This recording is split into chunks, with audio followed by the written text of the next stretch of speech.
Quels résultats concrets l'Union européenne peut-elle apporter dans le quotidien de ses citoyens? Qu'a-t-elle mis en place comme programme de relance économique? Quel bilan peut-on en tirer? Voici quelques chiffres en France, ils parlent d'eux-mêmes.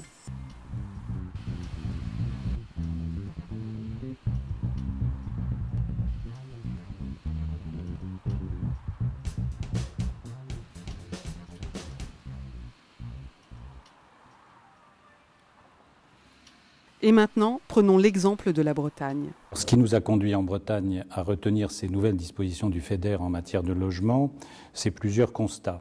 D'abord celui d'une situation très tendue et très particulière finalement en matière de logement en Bretagne, où on a une proportion extrêmement élevée de logements qui ont été construits dans les années 50.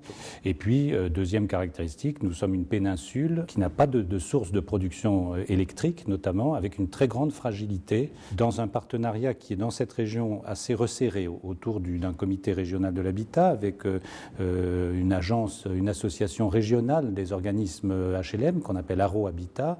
Il y a eu donc il y avait un travail de partage de constats qui était fait depuis longtemps.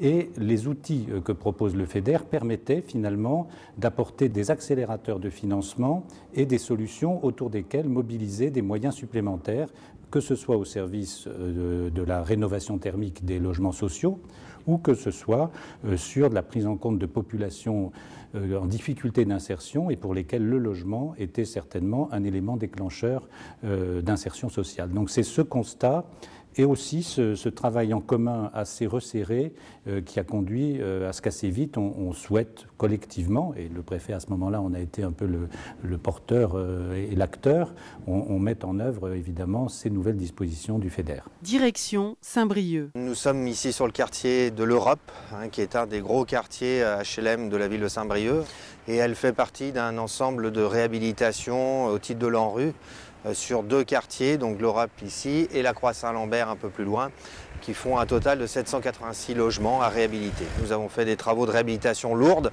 puisque ici sur le quartier de l'Europe, nous sommes à près de 47 000 € de travaux par logement. Donc nous avons refait tout simplement l'ensemble des pièces humides, les cuisines, salles de bain, WC, les chaudières, l'électricité, la plomberie, tout a été refait. Et nous avons également traité tout ce qui est extérieur, puisque nous avons refait l'isolation des bâtiments en façade. Pour le maire de Saint-Brieuc, ce n'est pas qu'un projet de réhabilitation. C'est un projet de dimension humaine. Et donc, ce grand projet d'envergure est inspiré par ce souci de promouvoir, en quelque sorte, par l'habitat, par l'organisation territoriale, cette dimension humaine. Et donc ce projet a évidemment un coût qui est lourd, mais de ce point de vue il n'a pas de prix. Et quel a été l'apport du FEDER? Le FEDER a été déterminant dans la mesure où il nous a permis de faire des travaux de rénovation complète des façades, couplés à une isolation, qui fait qu'aujourd'hui on est en présence d'une réhabilitation BBC. On est sur des économies de consommation de 40 à 50%. Un projet économique naturellement, y compris intéressant en période de difficulté ou de crise.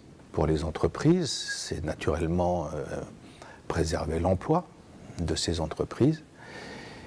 C'est aussi, en matière d'emploi, une exigence de la rénovation urbaine, de l'Agence nationale en matière d'insertion. Si on peut se féliciter du montant qui a été alloué, 2 millions d'euros, qui est quand même une aide déterminante, comme je l'ai dit auparavant, bon, il n'en demeure pas moins quand même que la complexité du montage de ce dossier pourrait quand même en décourager plus d'un. Alors après, s'agissant des contrôles, on a eu le plaisir d'avoir une visite de la direction qui est venue donc ici constater de visu ce que pouvait donner l'aide de l'Europe sur des travaux de réhabilitation. Ils en sont partis satisfaits. Nous ne doutons pas de l'intérêt des calculs de surcompensation, même si on a quelques interrogations sur leur pertinence, puisque nous sommes quand même un service d'intérêt général. Et on ne comprend pas bien pourquoi aujourd'hui on doit justifier d'une surcompensation par rapport à ce qu'aurait pu toucher un secteur privé qui, en tout état de cause, ne fait pas tout à fait la même mission que la nôtre. Donc sur cet aspect-là, il est nécessaire évidemment que la France et la Commission européenne s'accordent. Et quel bilan tire-t-on de cette participation FEDER? La priorité pour la Bretagne, dans la suite de la révision de juillet 2011 autour de l'énergie, c'est bien d'aller plus loin encore sur la rénovation thermique des logements. Et donc, bien sûr, dans le cadre du pacte électrique breton qui a été donc voté en fin d'année 2010, nous souhaiterions donc avoir une priorité sur l'énergie qui soit encore plus forte. Donc, le premier bilan que nous pouvons tirer de l'application donc de l'Union européenne via le fonds FEDER, c'est que ça a permis de lancer une dynamique complémentaire à l'action de la région et des collectivités bretonnes. Et aujourd'hui, cette dynamique a pu en plus trouvé donc un élan supplémentaire grâce à des priorités nouvelles autour donc de l'énergie d'une part et ensuite en direction des communautés marginalisées.